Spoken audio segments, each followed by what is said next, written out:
They go on. Sunday before last, I took a shot at defining what we mean by the concept of liberalism.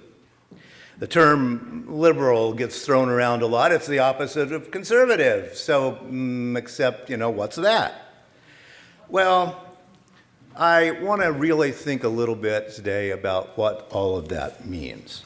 And 2 weeks ago, I shared excerpts from an article reporting on NatCon, a Christian nationalist conference.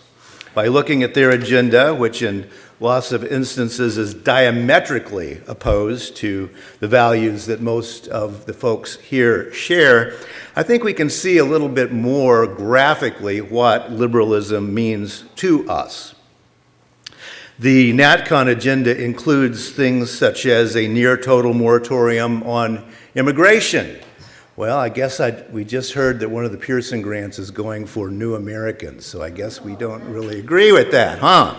Right?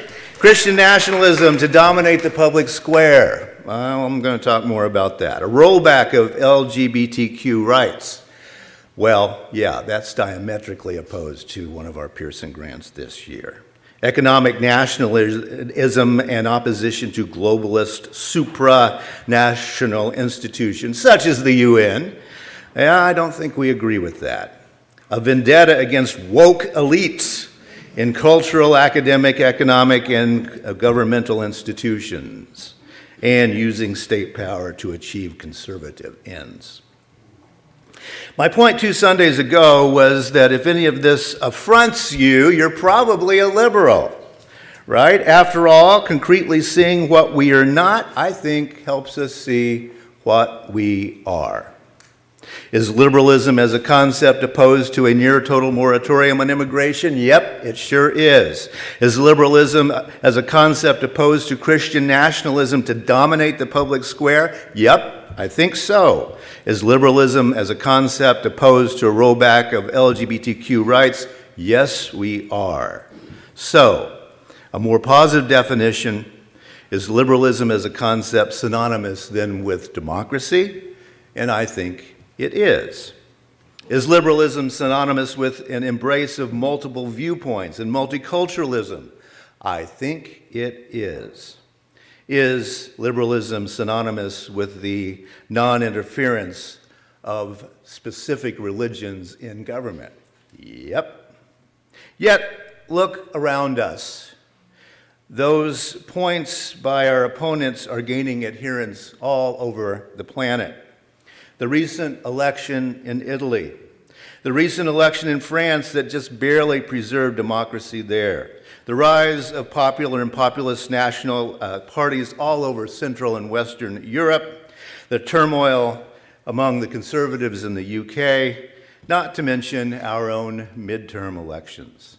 Liberalism is on the ropes all over the world.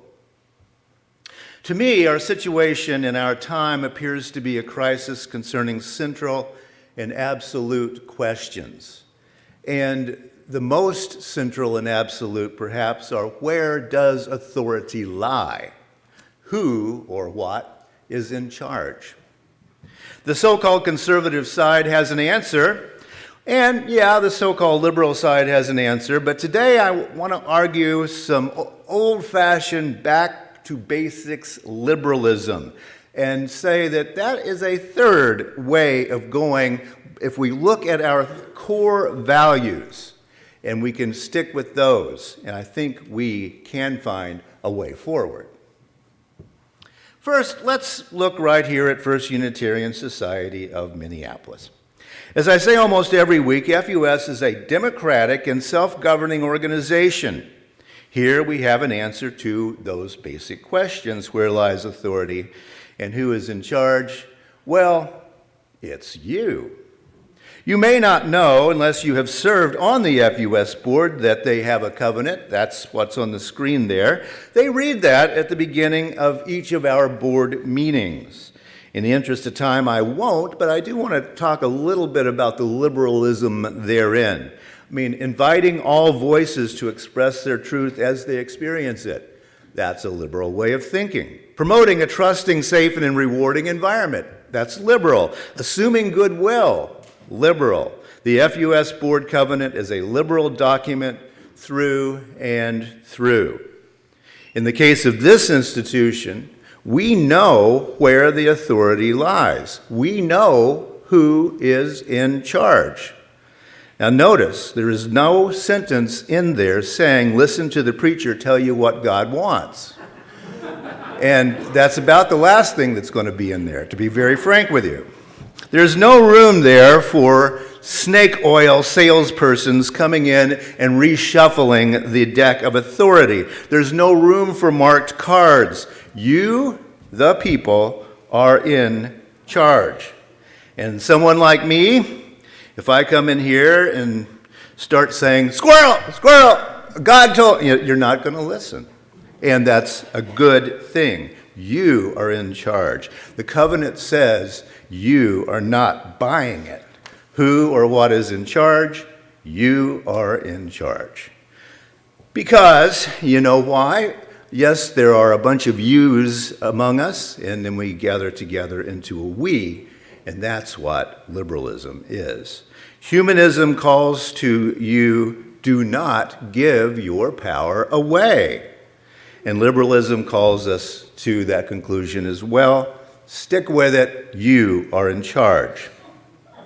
Now, the first practice is always a local practice, and the FUS board is a good start. But how do we get that into the larger culture? How do we practice our liberalism out there? And American philosopher John Dewey, who I think is the prototypical liberal, once said, we only think when we are confronted with a problem.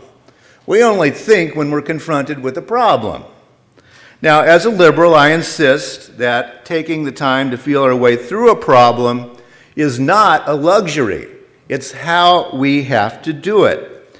And allow me to admit up front that I am by nature a contemplative person. I don't have a choice about that. I always say, I got to think about it. There are people born to be people of action, and there are people born to be people of contemplation. We need both kinds of people out there, but let's face it, liberals tend to process a lot of things in their heads. But John Dewey was onto something when he said, we only think when we're confronted with a problem. Yeah, let me sit with that, not make my day. Dewey lived a long while ago, so I do want to update that little saying a little bit. Problem is kind of a problematic word. Let's be more optimistic. Let's say challenge. We only think when we are confronted with a challenge. For those of you who've studied Dewey's constructivist theory of education, you know that in constructivist education, Montessori is the most famous example of that, but problem solving is the foundation of all education. You're not going to remember it if you didn't solve the problem, argues constructivism. So Dewey saw that the paradigm permitting human social life must be about, wait, there's a problem and challenge, I'm going to fix that, I can think about that. I'm not going to be on autopilot. So science is about problem solving. Art is about problem solving. Philosophy is about problem solving. Politics is about problem solving. International relations is about problem solving. Heck, managing the church budget is about problem solving. The practice of democracy, and in Dewey, democracy is a practice, right? The practice of democracy is about problem solving. The FUS Board Covenant is a document designed to encourage people to problem solve together, not with God talking to me in my study. This deep, deep conviction concerning thinking it through is what makes John Dewey a liberal, and it's what makes this congregation liberal. But let's be real. The conservative side has deep roots in American thought as well. Actually, maybe we could say they have deeper roots, if we're honest, among those European invaders from long ago. We do well to remember that the precursors to the religious liberalism of Unitarians were Pilgrims and Puritans. Puritans came to this continent explicitly to create a Christian theocracy. The theocracy they envisioned was overseen by clergy and enforced by law. In that way, theirs was a vision much like the contemporary Christian nationalists. As it happened, Puritans jailed, beat, exiled, and executed those who dared to disagree with them. And again, if we look closely, the pattern of clergy, like me, in Unitarianism, and indeed in most of Christian tradition, is authoritarian in nature, wielding authority because the clergy claims to know what God wants, or in the case of Puritans and Unitarians, they claim that they can read Scripture better than the rest of you can. Now, that's something to keep your eye on there because, yes, it's authoritarian in nature, and really it hasn't ever changed exactly. As U.S. Thanksgiving approaches, we will be seeing those nice, smiling pilgrims with their funny hats. That's not the story. Puritans were not liberal. They were religious extremists. There is a disturbing through line in American culture from those smiling, white, Anglo-Saxon Protestants to the nostalgia of Make America Great Again. Actually, with a bit of digging, the pilgrims of Thanksgiving take on a sort of demented look if you start looking a little closer at those faces. There's something dangerous baked into the American story, at least in this instance. Our conservative friends who insist that the U.S. is a Christian nation are onto something. But I would say that none of it is good, perhaps especially the part that puts clergy in charge of religion and religion in charge of everything else. That's not good. Lest we forget, the Puritans of Boston and their clergy tried and eventually exiled Anne Hutchinson for what they saw as religious heresy. Hutchinson had to leave the colony, and she was killed by natives. Lest we forget, Mary Dyer was prosecuted and eventually executed on Boston Common for her Quaker beliefs. As some of you know, I'm going to be talking in Boston in a couple of weeks, a couple times in November, real close to the tree that still survives where they hung Mary long ago. These things don't stop. They go into the DNA.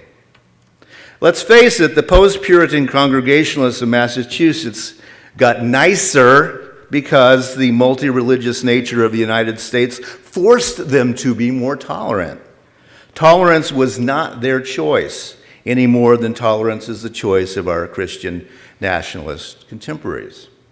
Getting tolerant, let's call it getting nice, is a form of liberalizing, and I think that most liberals would agree that it's nice to be nice, even if that niceness happens to be forced upon you.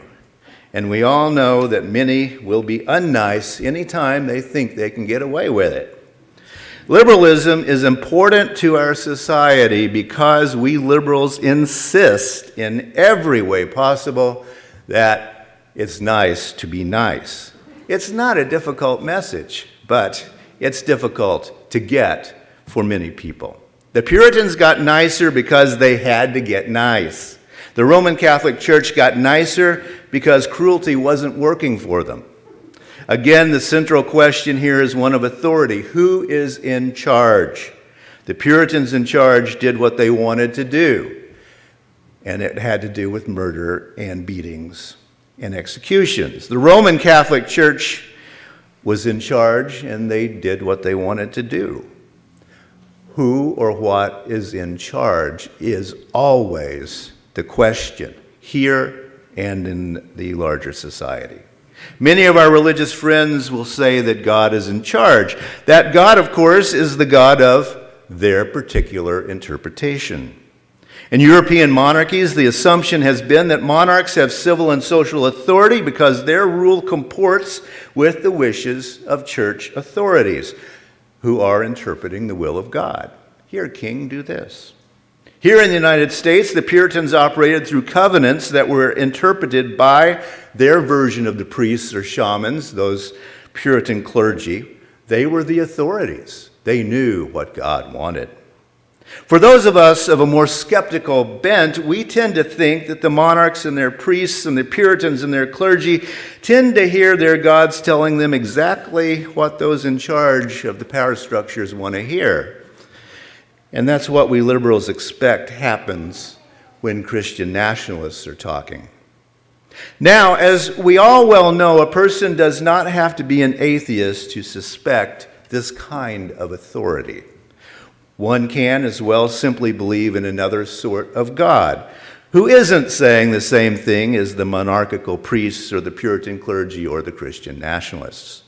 There are conservative gods, but there are liberal gods as well. There are conservative Jesuses and liberal Jesuses. And no, the kind of God you believe in, or the kinds of gods you're atheistic about, are not entirely a private and personal and subjective matter, right? Because your belief goes out into society, and that coalesces into groups. Every God and every atheism manifests itself in the actions of individuals, but then those individuals often become voting blocks.